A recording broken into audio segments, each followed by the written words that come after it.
Jornal da Rede Alesp. Então, abrindo as nossas entrevistas aqui no Jornal da Rede Alesp, a gente vai falar sobre a OMS, que aprovou o uso emergencial da vacina de Oxford.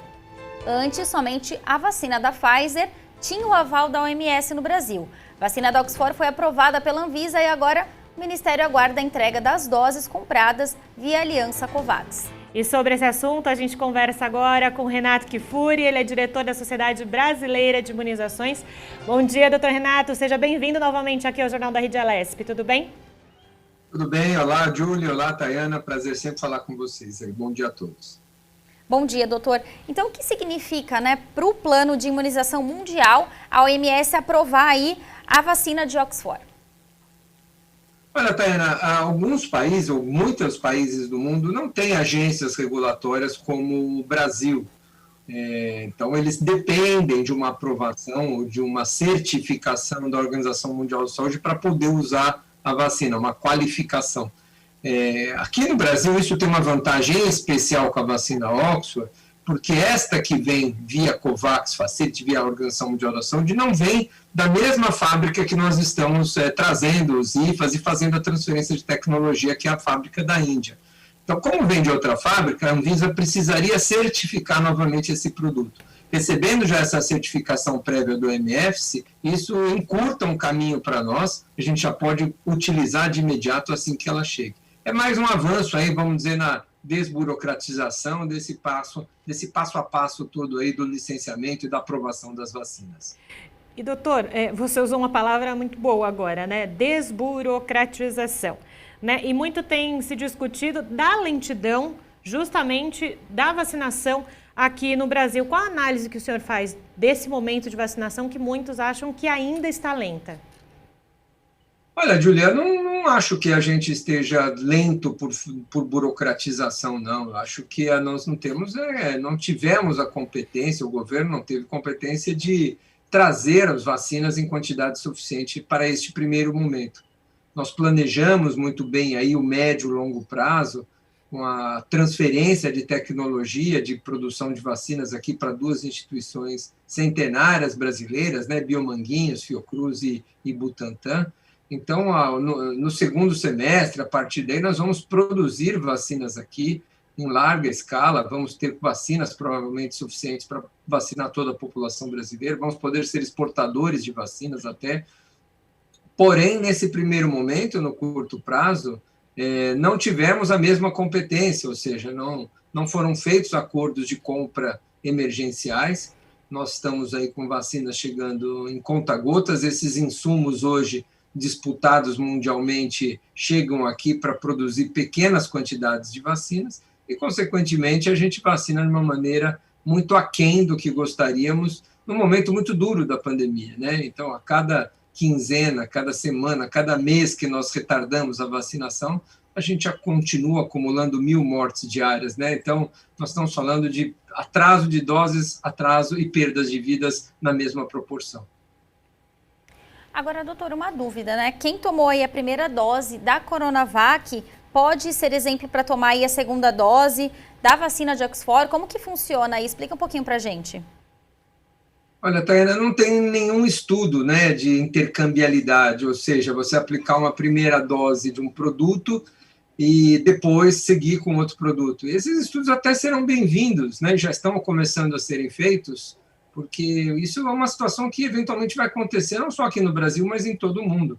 Com desabastecimento de uma vacina ou de outra, será comum você ter parte da população recebendo um produto e na hora de receber o segundo produto, não dispor mais daquele produto naquele momento, daquela mesma marca, Então é muito importante conhecermos a possibilidade desse intercâmbio, se isso é seguro e se isso funciona, se isso vai proteger o indivíduo, Mas, por enquanto, não temos. Então, a recomendação hoje é você continuar com o mesmo produto. Se, porventura, você não sabe que vacina você tomou, ou o profissional da saúde perdeu o registro, ou você não dispõe, só tem de um outro produto, são casos excepcionais que precisam ser avaliados individualmente. Mas a regra é manter o mesmo produto.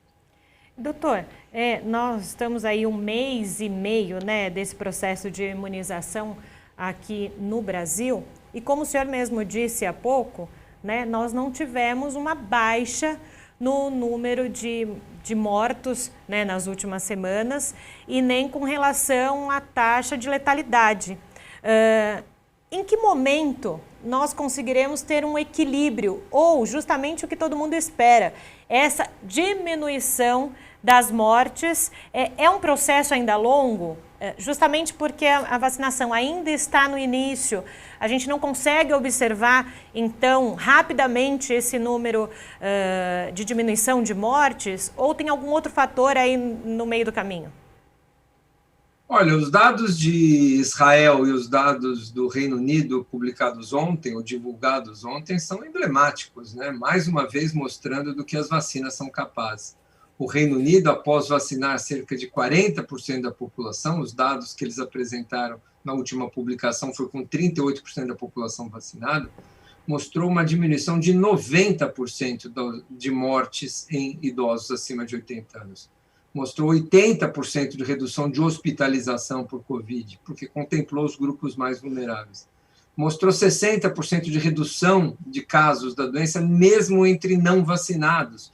Ou seja, você vacinou 40% da população e já foi suficiente para reduzir a circulação do vírus e, consequentemente, diminuir casos inclusive entre aqueles não vacinados.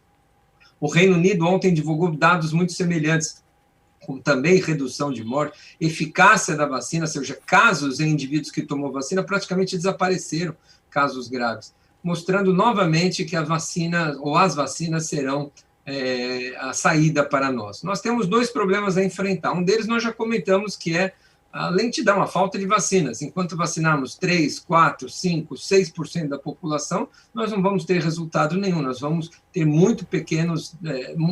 uma redução muito pequena dessas taxas de hospitalização e óbito. E outra grande preocupação é quanto mais tempo a gente demora para vacinar as pessoas, quanto mais tempo o vírus fica circulando em alta escala, como circula aqui, maior a chance dele ir mudando, de ele sofrendo essas mutações. E, quem sabe, escapando da eficácia das vacinas que hoje a gente dispõe.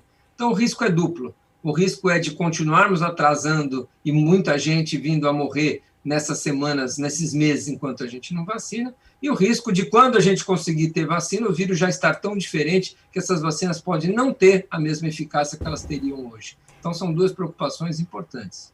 Doutor, até pela sua fala, me parece que a grande preocupação é justamente essa questão de governos não se entenderem, continuarem não se entendendo, juntamente também com essa interlocução com a OMS, e essa lentidão efetivamente acabar acontecendo o que a senhora acabou de falar agora. Mais tempo a gente demora para imunizar a população, a mutação vai acontecendo e não necessariamente a gente vai saber se lá na frente as vacinas vão conseguir imunizar as pessoas para essas mutações.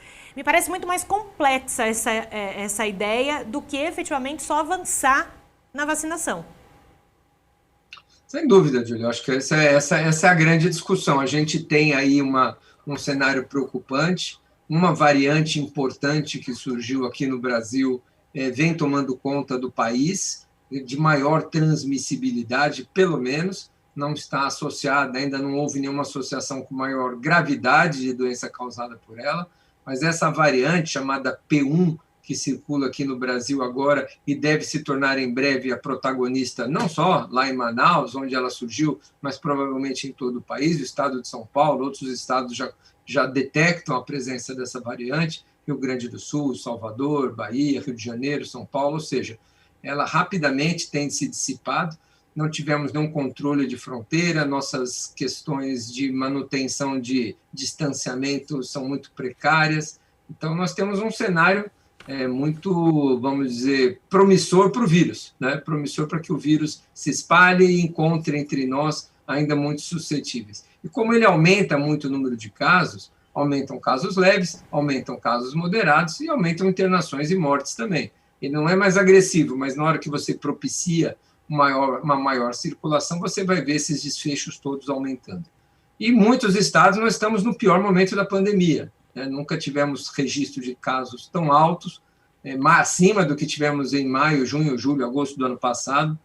na região sul, Minas Gerais, Mato Grosso do Sul, região norte do país, estamos no pior momento da pandemia. Então, e com uma população, infelizmente, já cansada dessas medidas de distanciamento, de máscara, de perdas econômicas importantes. Então, o momento realmente é preocupante.